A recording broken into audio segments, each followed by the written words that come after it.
Hello，大家好，这里是 BPW Study，欢迎来到苹果 WWDC 大会的第3届影片。今天这部影片我会详细的告诉大家 iPadOS 17的更新。大家应该知道 iOS 17已经有超过100多个更新嘛，那这次 iPadOS 17再给我们24个更新，都会在今天这部影片跟大家详细讲解。如果大家对 iOS 17那100多个更新很好奇的话，可以点击右上角的资讯栏来查看哦。我在上一部的影片里面就详细的告诉大家 iOS 17的所有更新，所以今天这部影片我只会针对 iPadOS 独有的更新来讲解 ，iOS 和 iPadOS 重叠的部分我就不会再详细说明了。今天影片时间轴一样在这边，大家就可以点击自己想要的片段来查看哦。另外，在今天这部影片最后会有一个关于 iPad Ultra 的小彩蛋，所以大家一定要把影片从头看到尾哦。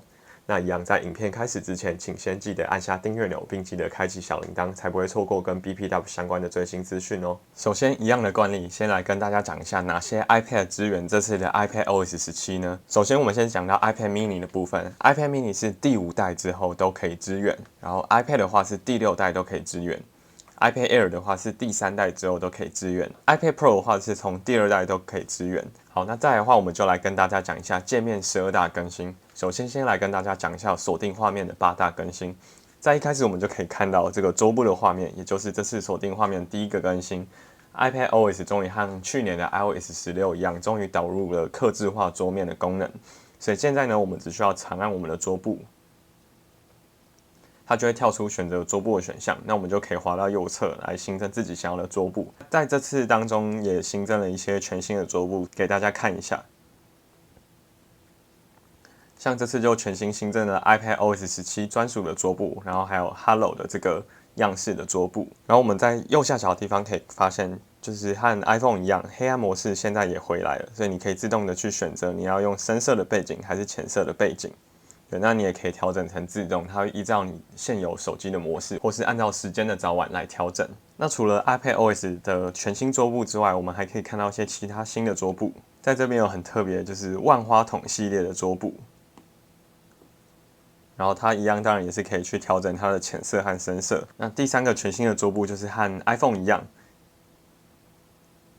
它有推出星球桌布，不管你是要哪个星球，金木水火土都是可以的。时间部分我们也可以自由去调整它的粗细。那当然，这次最大的亮点就是在左半边这个 widget 啦。大家可以发现，这次在左半边摆放的 widget 可以摆放的非常多。所以我们操作方式跟 iPhone 一样，我们只需要去点一下，然后它就会出现 widget 栏位。那我们就可以自由的去跟动我们所想要的内容。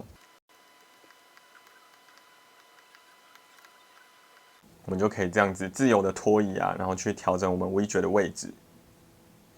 而且我觉得以 iPad 的视角来看，其实它才是真正适合 widget。你看 iPad 以前只有摆放一个时间在这边，然后其他地方全部都是空白，你偶尔顶多收到一些通知而已。对，所以其实我觉得 widget 摆在这边是非常刚好的。那如果你把你的 iPad 直向摆放，会发生什么事呢？那直向摆放之后，我们可以发现它其实就跟 iPhone 的呈现方式是一样的，就是在文字的下方就会有3个 widget。对，所以它的数量相对来说就没有那么多。再来是锁定画面第8个更新，也就是 Live Activities。所以现在呢，我们只需要去开启特定的程式，比如说像是计时器。我们现在只要开始倒数计时之后，我们就可以在 iPad 的下方看到 Live Activities。那这个 Live Activities 它其实有很多的地方都可以做应用，比如说，我在看棒球比赛啊，如果有即时转播的话，它也会显示棒球比赛的笔数在里面。比如说你有在看 NBA 或是 MLB， 那你就可以使用他们的 App 来做使用。对，是因为现在是美国半夜，所以没有比赛，没有办法示范其他的 Live Activities 给大家。那我之后会用画面再补上去给大家看。好，介绍完锁定画面8大更新之后，接下来我们来讲一下主画面的3个更新。那第一个更新跟 iPhone 很类似，就是在音乐的 widget。在音乐 widget 的地方，我们现在这边可以直接发现播放钮，我们就可以直接点击播放，然后来听我们所想要的歌曲。第2个主画面的更新，我觉得是非常好用，就是在 Stage Manager 的部分，也就是中文所称的幕前调度。现在在幕前调度的部分，我们可以去更客制化调整我们视窗的大小。像以前它只能分成3段式，那你现在其实可以很自由的去拉它的长短，拉它的大小。比如说像是我的 Good Notes， 它居然可以拉得那么小，甚至是拉成接近正方形的样式也是可以。再加入视窗的部分，它目前最多还是只支援4个。那我示范一次给大家看。比如说我在这边再加入计时器啊，然后其他 App， 还有现在很流行的这个 Threads 这个 App， 我也把它加进来。我们就可以发现它加入了4个视窗。对，那如果我要加入第5个视窗的时候，会发生什么事呢？我们把第5个视窗插入之后，我们就可以发现另一个视窗它就被退回在前面了。对，那它大小都是可以做很自由的调整，所以其实你现在要摆放4个视窗摆在一起，你会变得方便许多。因为像是之前它有移动大小限制，所以你就没有办法很自由的摆放。但现在这样子，我就可以很自由的去调整它。那其实这个目前调度更自由的调整更新，其实也跟我片尾要讲到的 iPad Ultra 有一点相关。那我们就片尾再解释吧。在第3个主画面更新的话，就是关于视讯镜头部分。因为大家知道 iPad 都是横向摆放嘛，所以有时候视讯的时候脸会有点歪一边。所以现在 iPad 它也同时可以支援外接相机来进行视讯。你可以透过插线的方式啊，或是透过无线蓝牙的方式，你都可以用第3方的摄像头或是镜头，然后来进行视讯。主画面还有一个更新的地方，就是我们只要点击，然后我们长按之后，我们就可以看到我们所有的页面了。那你就可以透过勾选的方式，然后来让这个页面看它要不要显示。比如说我把这边全部取消之后，那它就会只会显示第1页的这个空白页，然后你看其他的 App 它就不见了。对，那如果你要寻找这些 App， 当然可以从 App 资料库来寻找。对，所以你就可以去做一些更客制化的调整。当然有些人喜欢简约风，那你就可以把所有的 App 的勾勾都取消掉了。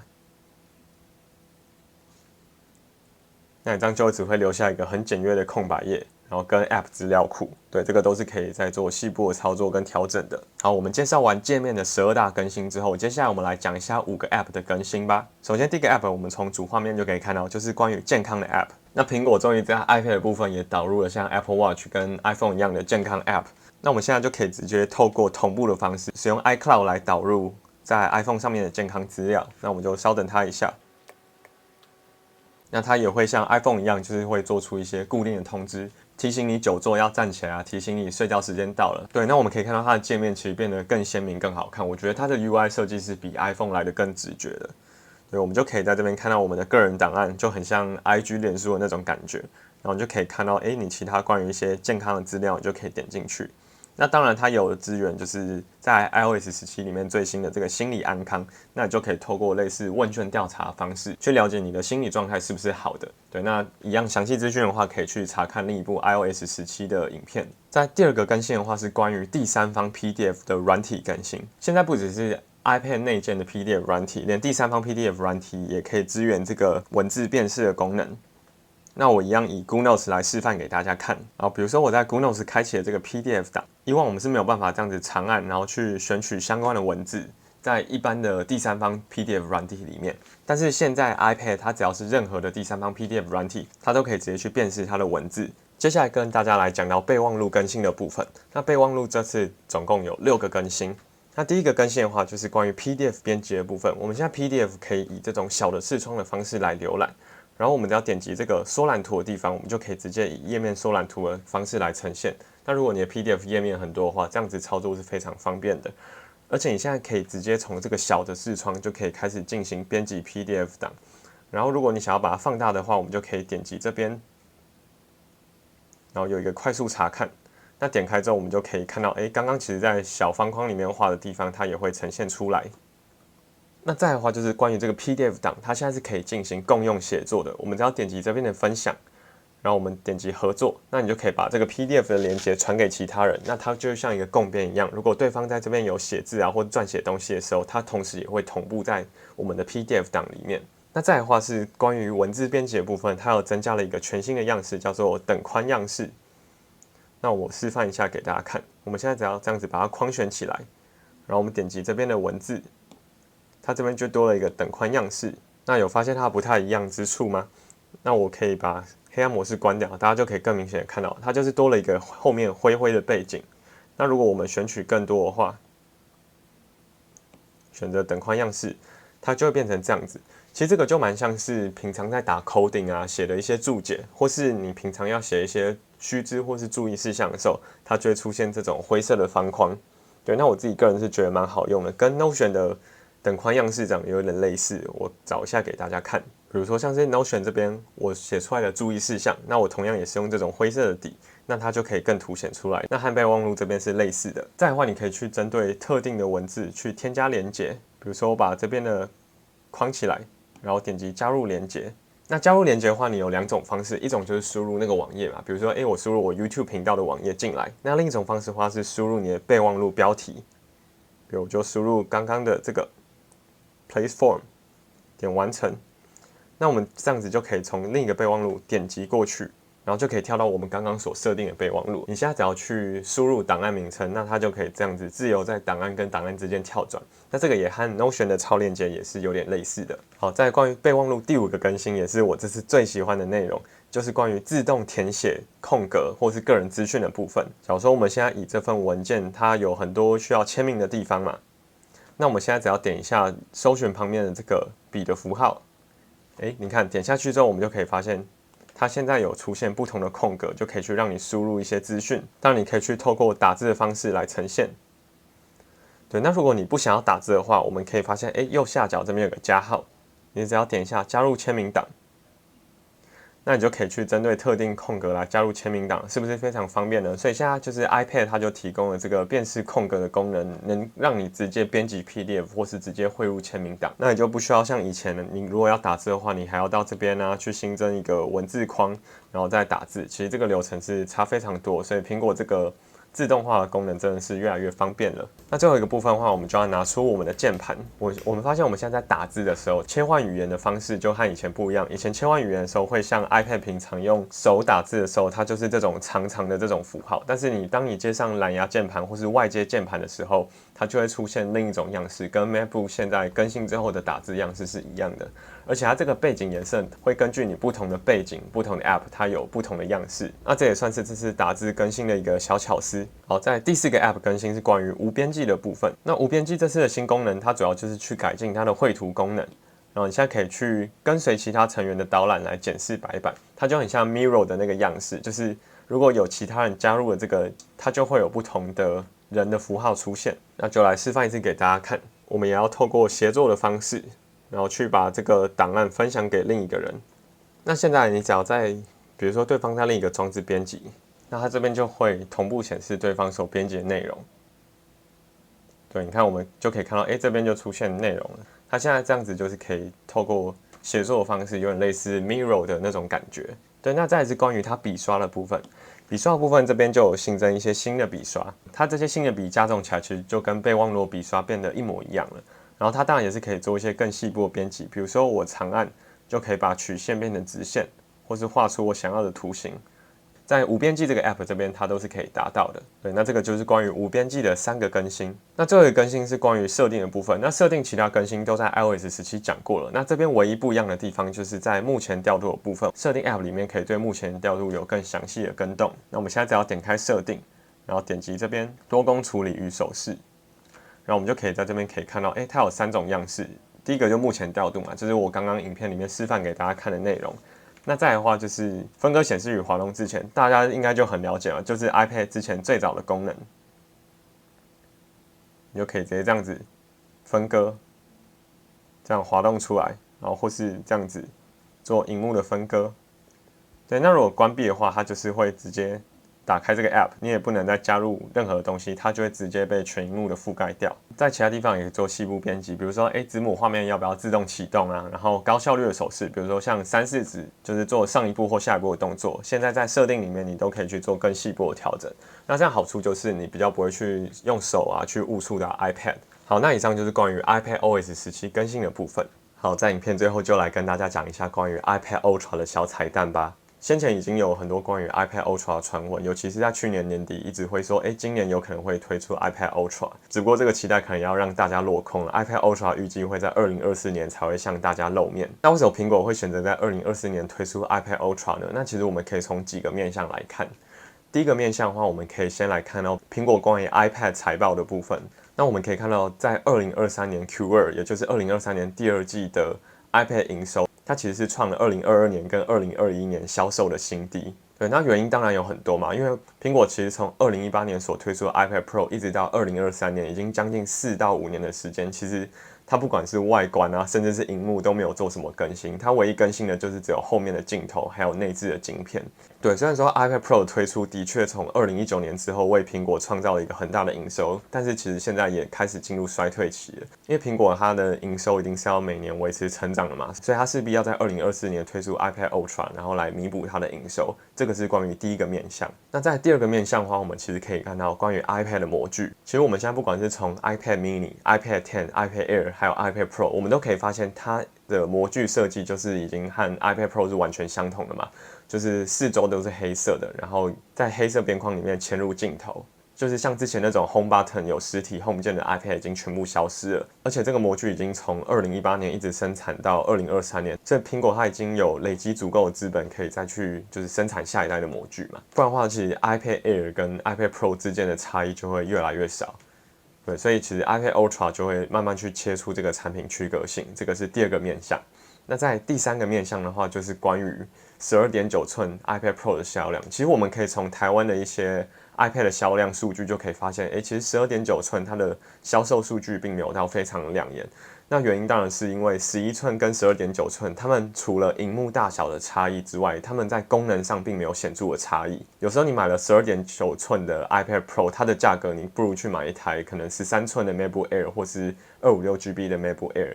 对，它都会来的比较划算，所以这也是为什么就是12.9寸 iPad Pro 它的销量有点遇到了瓶颈，所以苹果现在就想要推出更大尺寸，然后更专业的 iPad Ultra。iPad Ultra 关于外观啊、插孔相机的一些流传出来的讯息，然后跟大家说明一下。对，那第一个的话就是在外观的部分，它会采用14寸的萤幕，然后有可能会推出14寸跟16寸的两种 size。第二个关于外观的部分就是苹果这次会为了缩小边框，然后去加入动态岛还有刘海。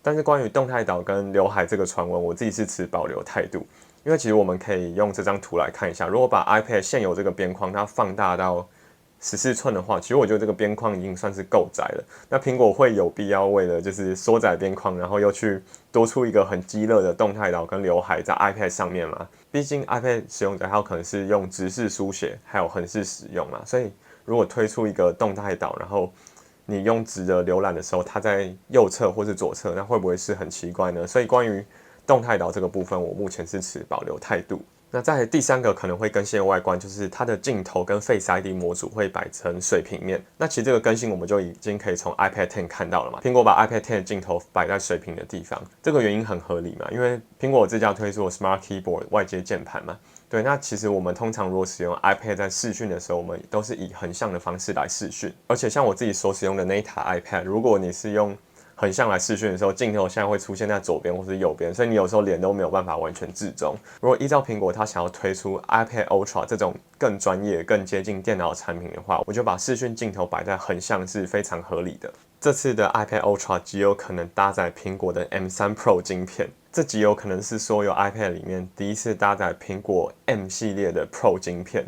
所以可以看到 iPad Ultra 推出，其实可以发现苹果他们真的是想要把 iPad 更区隔出以往手写啊或是简单文书处理的那种样式，它真的很有可能会变得更专业。但就是老话一句，这个我应该讲过 N 遍了，就是 iPad OS 它的使用环境就是不适合这种专业的软体。苹果如果要推出这么高阶的 iPad Ultra 的话，势必 iPad OS 部分也是要做很大的调整。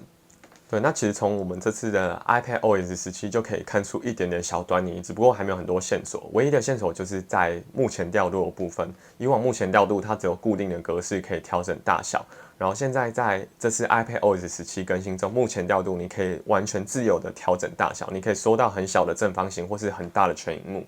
从这边就可以发现说，苹果的确会在明年的时候把 iPad 的尺寸更加的放大。它这样子就可以对视窗做更细节的调整。对，那关于 iPad Ultra 的小彩蛋就是这样啦。那当然很希望苹果可以去把 iPad 更区隔出行动装置，然后变得更接近电脑装置。那我觉得这样子在 iPad Ultra 或是更大尺寸的 iPad 销量上面一定会有所成长。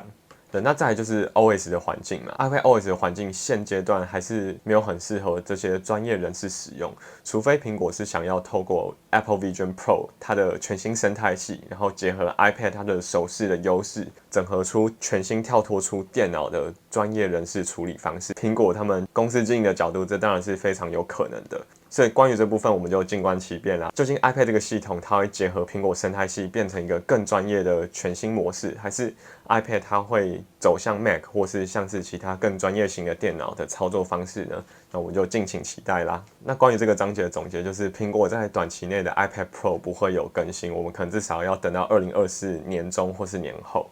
好，那今天影片就到这边结束了。那你对 iPadOS 17上述24个更新有哪边有疑问呢？或是你有发现什么我还没有发现的更新，也欢迎在留言底下告诉我哦。如果你喜欢我的影片的话，请记得按赞加分享，并记得订阅我的频道哦。最后不要忘记开启小铃铛，以获得更详细的资讯。